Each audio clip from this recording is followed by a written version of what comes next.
النهارده عن درس بيتكلم عن محمد علي وبناء مصر الحديثة. احنا اتكلمنا عن محمد علي في حصة ما الاسبوع الماضي، وقلنا ان الاستاذ محمد علي تولى الحكم لوحده لما تخلص من الزعامة الشعبية وتخلص من المماليك، فاصبح عنده الحكم. يلا يا محمد علي احكم البلاد لوحده، بعد ما كان المفروض متفق مع المماليك ان هو لما يجي يعمل اي حاجة هيلجأ لمين الاول؟ هيلجأ للزعامة الشعبية، فبالتالي ما عادش في حد قدامه، كون حكومة بتاعته وهو كان رئيس الحكومة ومتمثل في رئيس الدولة. هيبدأ يعمل ايه؟ قال لك هيبدأ يبني الدولة. اول حاجة عندي في ملامح محمد علي قال لك بناء اقتصادي. يعني ايه اقتصادي؟ يعني زراعة، صناعة، تجارة. يعني محمد علي هيبدأ ينظم كل ده. قال لك انا عشان اهتم بالبلد لازم يبقى عندي زراعة، والزراعة هتجيب صناعة، والصناعة هتجيب تجارة، فبالتالي يلا يا محمد علي ابني. وبعد ما تبني هتعمل ايه؟ هبوظ. بس يبوظ على مين؟ له ما له وعليه ما عليه. احنا بندرس اللي له. ايه بقى البناء الاقتصادي ده؟ انا عندي زراعة وعندي صناعة وعندي تجارة. يلا يا محمد علي اظبط الدنيا. قال لك حاضر، من عينيا الاثنين. الزراعة بتاعتي هتبقى قايمة على نظام اسمه نظام الاحتكار. اي حاجة موجودة في مصر نظام اسمه نظام الايه؟ الاحتكار. ايه ده بقى؟ يعني احتكار يعني حاجة بتاعتي ماليش دعوة بايه؟ بحد تاني. كان هو اللي متحكم في الغلات، انت هتزرع ايه؟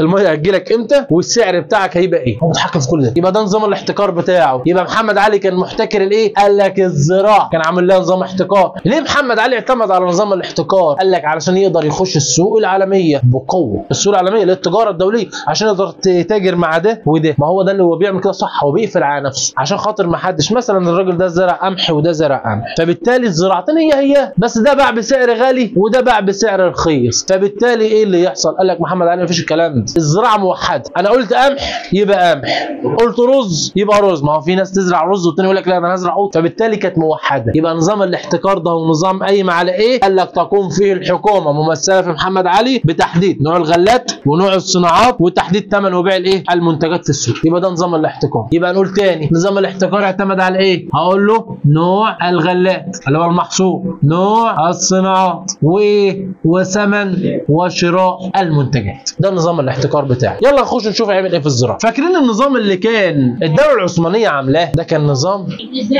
الالتزام. الله ينور عليك، هو لغاه. يبقى هقول له الغاء نظام الالتزام. انت ليه لغيت النظام بتاع اللي كان الدوله العثمانيه عاملاه؟ قال لك عشان يقدر يوزع مساحات كبيره على مين؟ على الفلاحين، مساحات كبيره من الايه؟ من الاراضي الزراعيه. طب يا محمد علي هتعمل ايه تاني؟ قال لك هوفر اكبر قدر من الانتاج الزراعي. طب ازاي؟ عن طريق ان انا اعمل مدرسه للزراعه. قال لك نعمل مدرسه للزراعه عشان خاطر الناس تعرف تزرع والناس تعرف ايه الري امتى والري مش امتى. فبالتالي عمل اول مدرسه للايه؟ للزراعه. طب بعد كده قال لك بدا يظبط طرق الري، دخل طرق ري جديده عشان يبدا ان هو المحصول يزيد عندي او الانتاج يزيد. ثالث حاجه قال لك بدا يزود الفلاحين بما يلزم لهم من الزراعه. يعني ايه مثلا؟ يعني الاستاذ الفلاح المحترم عايز مثلا كيماوي، خد كيماوي. قال لك مثلا عنده الارض بتاعته يا عيني في زنخنوق صغير ومش عارف يوصل لها ميه، نبدا ان احنا نظبط لها ايه؟ مصرف صغير كده يوصل لها الميه بتاعته. يبقى بدا يزود الفلاح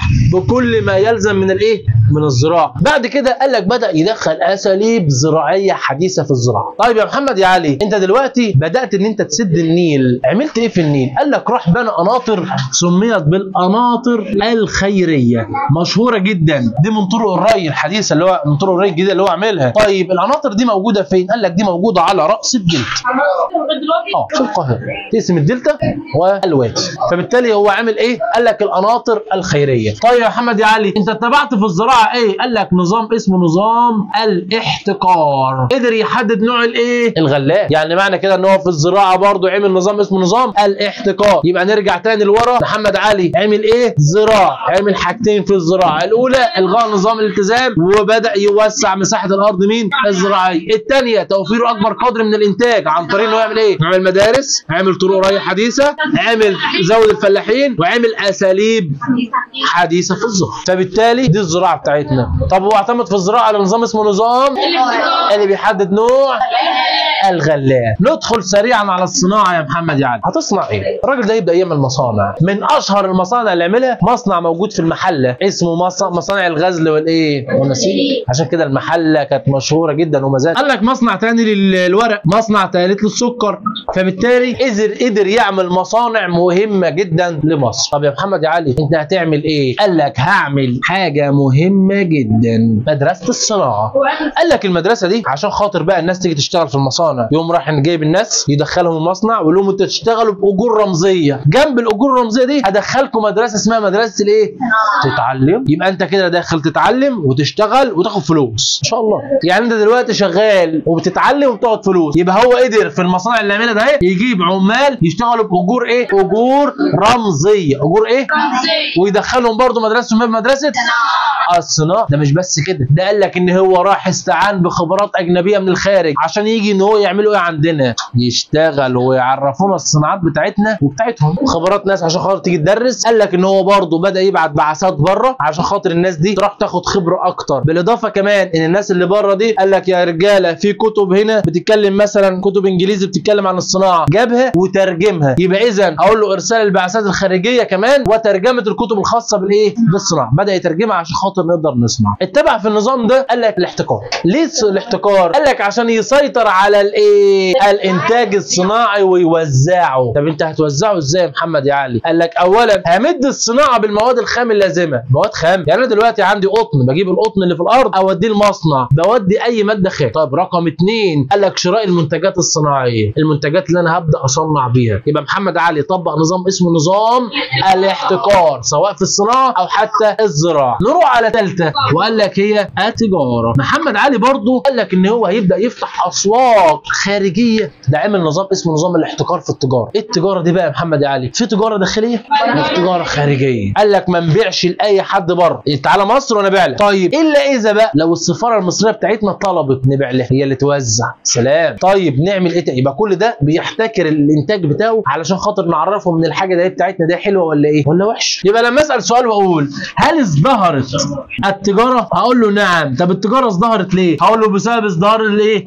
الزراعه والصناعه. يبقى لو الزراعه والصناعه موجوده عندي ومزدهره، اذا ايه تاني اللي هيبقى مزدهر؟ قال لك التجاره. يبقى انا عندي حاجتين مهمين، لو هما مزدهرين الثالثه هتبقى مزدهره. طب هل نشطت التجاره في عهد محمد علي؟ اقول له نشطت. طب طبق نظام اسمه نظام الايه؟ نفس الكلام، نظام الاحتكار، ومحمد علي هو اللي طبقه. نروح بقى على الاحتكار. يا محمد علي انت احتكرت الزراعه؟ قال لك الصناعه جت على التجاره احتكرها هي كمان. طب انت بتحتكرها ليه؟ قال لك علشان خاطر يقدر يسيطر على التجاره او السوق بتاعنا سواء كان في الداخل او حتى في الخارج. طب تعمل ايه في الاحتكار؟ قال لك اولا تسويق جميع الحاصلات الزراعيه والمنتجات بعد شرائها وجمعها في مخازن الدوله. يعني بعد ما اشتريتها كده وجمعتها في مخازن الدوله هنبدا نحصل الحاجات اللي موجوده. طب ثانيا ما بيعش غير للتجار المصريين فقط. طب ثالثا قال لك لازم ابيع للحكومه المصريه بس اللي موجوده في الخارج اللي هي السفراء. طب رابعا قال لك احتكار تجاره الايه؟ الواردات. احتكرها تبقى موجوده عندي في صادرات وفي واردات. يعني ايه واردات؟ يعني الصادرات اللي انا بصدرها بره، الواردات اللي احنا بنشتريها. هو احتكر خلاص. فبالتالي قدر ان هو يسيطر على مين؟ على التجاره. بعد كده البناء الايه؟ قال لك وسائل المواصلات. انت كمان هتظبط وسائل المواصلات. قال لك ايه بقى وسائل المواصلات؟ محمد علي اولا عشان يهتم بوسائل المواصلات لازم يمهد الطرق. يعني ايه يمهد؟ يظبط الطريق سواء كان بري او حتى بحري. يبقى اقول له تمهيد الطرق سواء كان ايه؟ بريا وبحريا. يعني في البر والايه؟ والبحر. يبقى تمهيد الطرق، يبقى يظبط الطريق. طب تاني حاجه قال لك يعمل اسطول. عمل اسطولين. طبعا كلمه اسطول يعني في البحر، واحد في البحر المتوسط والتاني في البحر الاحمر. يا سلام عليك يا محمد يا علي. يعني انت بعد ما ظبطت الطرق عشان خاطر بقى في التجاره مثلا ممكن يامن نفسه بالطريق ده ويامن نفسه بالطريق ده، في ممكن طرق متكسره ما يعرفش يمشي فيها فبالتالي لازم يامنها. طيب بعد كده الاسطولين، اسطول في البحر المتوسط واسطول في البحر الاحمر. بعد كده قال لك ان هو قدر يطهر البحر الاحمر من القراصنه. ايه بقى القراصنه دي؟ زي ما الاستاذ بيقول لك كده، دول اللي بيقفوا في الكرتون بس. لا يا استاذ، دول مستوحاه من الحقيقه. حضرتك عندك سفينه وانا مثلا قرصان، فلقيت السفينه بتاعتك حلوه جدا فرحت اخدتها ومذكوره في القران. اخر واحده قال لك ان هو حفر الترع والاهتمام بالموانئ المصريه اللي هي المينا. يعني معنى كده المواصلات بتاعتي هتتظبط يا محمد يا علي؟ قال لك اجل. اولا لازم تمهد طرق سواء كان بري او بحري. ثانيا تعمل اسطول عشان يحموا بلدك سواء في البحر المتوسط او حتى في البحر الاحمر. قال لك بعد كده هبدا اطهر البحر الاحمر من القراصنه لانه كان مليان الناس بتسرق السفن. الرابعه والاخيره قدر يفحر الترع ويهتم بالموانئ المصريه لان الموانئ هي اللي مسؤوله عن التجاره. يبقى معنى كده ان محمد علي اهتم كمان بوسائل مين؟ قال لك المواصلات. يبقى بعد ما احتكرت الدنيا هنا هتبوظ هنا؟ قال لك نبوظ. يبقى احنا كده اخذنا بناء اقتصادي واخذنا وسائل المواصلات. نروح على البناء الاجتماعي. يا سلام عليك يا محمد يا علي. استنى بقى في الاجتماع، هو مش كان عندي عثمانيين وكان عندي مماليك؟ لسه في مماليك. قال لك ان اثر الاقتصاد لمحمد علي طبعا له اثره على الاجتماع، صح ولا لازم يكون له اثر على الاجتماع؟ طب عملت ايه يا محمد يا علي؟ هو احنا مش قلنا ان هو راح قضى على المماليك؟ قال لك اولا انتهت نفوذ المماليك قال لك اسره حاكمه وحلت مكانها اسره مين؟ محمد علي هي اللي بتحكم البلاد. يعني معنى كده ان المماليك ايه اللي حصل لهم؟ انتهى نفوذ حكام الاقاليم. طب بعد كده قال لك تضاءل نفوذ علماء الازهر والقيادات الشعبيه وتدهورت التجاره اللي هي طبقه التجاره. هنا بقول لك تضاءل نفوذ علماء الازهر. يعني ايه تضاءل نفوذ؟ يعني ما عادش ليهم قوه زي الاول. علماء الازهر قال لك قالوا العلماء زمان بدا يقل، يعني ما عادش بيهتموا بيهم زي الاول زي زمان. بعد كده قال لك ظهرت طبقه الاعيان وطبقه عمال الصناعه. ايه طبقه الاعيان ده؟ حضرته الاستاذ عنده 5 6 7 8 فدادين، الراجل ده غني ومن اعيان البلد. الاستاذ ده عنده مثلا 5 فدادين، يقول لك الراجل ده غني ومن اعيان البلد. الراجل يجي عنده فدان يقول لك ده فقير مش من هنا. طيب مين بقى اللي ناخده عمده للبلد؟ اللي معاه فدادين كتير. ما هو ده بقى اعيان البلد وعمال الصناعه كمان، دول الطبقات. طب بعد كده يظهر طبقه جديده تماما اسمهم البدو. قال لك الطبقه دي ظهرت كطبقه مستقره، مش زي الاول كانوا بيجروا ورا البدو يقول لك دول بيعملوا وبيسووا، لا ده احنا نجري وراهم ونضربهم. لا، هي ظهرت كطبقه مستقره يروحوا يحافظوا برضه على امن وامان البلد او المكان اللي هم عايشين فيه. يبقى اذا هقول له في البناء الاجتماعي هقول له في طبقات اختفت وفي طبقات تدهورت وفي طبقات جديده ظهرت تماما. يبقى هنا هقول له تدهورت واختفت طبقات اجتماعيه وظهرت طبقات اجتماعيه اخرى. يبقى ده البناء الاجتماعي. اولا انتهاء نفوذ مين؟ كحكام في البلاد وظهر مكانهم اسره محمد علي وبعض الاطراف، لان محمد علي جاي منين برضه؟ من تركيا اللي هو عثماني. تضاءل نفوذ علماء مين؟ والقيادات الشعبيه. وتدهورت طبقه التجار. ظهرت طبقه وطبقه عمال الصناعه. وظهرت البدو كقوه اجتماعيه مستقره. اعمل اللي انت عايزاه. يبقى ده البناء الاجتماعي. يبقى هل كان في اثر للبناء الاقتصادي على البناء الاجتماعي؟ هقول له اكيد. البناء الاقتصادي اللي محمد علي عمله اثر على البناء الاجتماعي. طب ايه الدليل على كده؟ طبقه التجار اهي مش تدهورت بسبب ان هو احتكر التجار. مش من حد تجار مصريين. طب نجيب من الخارج؟ قال لك لا، محمد علي اللي اشترى بس من بره. هو ما احتكر الوردات. طب اي تاجر يشتري من بره؟ نو، مفيش الكلام ده.